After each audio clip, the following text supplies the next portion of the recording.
নমস্কার, সুস্বাগতম। আজকের আলোচ্য বিষয় 2026 সাল মীন রাশির জাতক জাতিকাদের কেমন যাবে। এই বছর সাড়ে মধ্যম পর্যায়ে চলছে, কাজেই বছরটিতে নানা বাধাবিঘ্নের মধ্য দিয়েও সৌভাগ্যের উদয় হবে।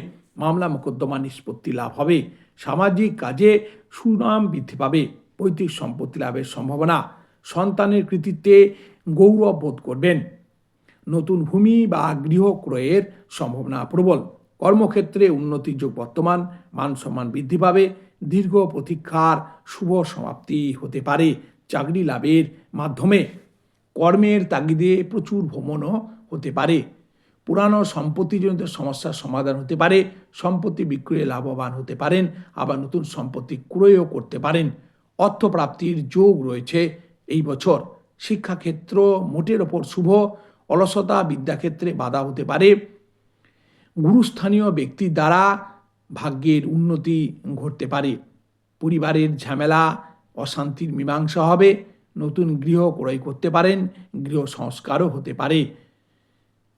এই প্রসঙ্গে একটি কথা বলে রাখি, নিত্য পূজা পদ্ধতি, উপবাস, ব্রত, হস্তরেখা বিচার, গুরুদীক্ষা ও আধ্যাত্মিক বিষয়ে নানা তথ্য জানতে এই ইউটিউব চ্যানেলটি অবশ্যই সাবস্ক্রাইব করবেন। ভিডিওগুলো ভালো লাগলে প্লিজ একটা লাইক দিয়ে শেয়ার করবেন এবং প্রয়োজনে কমেন্টস করবেন। এই প্রসঙ্গে আরও বলে রাখি, কোষ্ঠী বিচার, বাস্তু বিচার ও জটক বিচার সংক্রান্ত কোনো প্রশ্ন থাকলে অবশ্যই করবেন, যথাসাধ্য উত্তর দেওয়ার চেষ্টা করব। এছাড়া দূরের জাতক জাতিকারা অনলাইনের মাধ্যমে খুবই কম দক্ষিণায় ঠিকুজি বিচার করে রাশি, গণ, লগ্ন ও নক্ষত্রের নাম সহ গ্রহদোষ জেনে প্রতিকার করাতে পারেন। প্রয়োজনে ফোন করুন অথবা হোয়াটসঅ্যাপ করুন।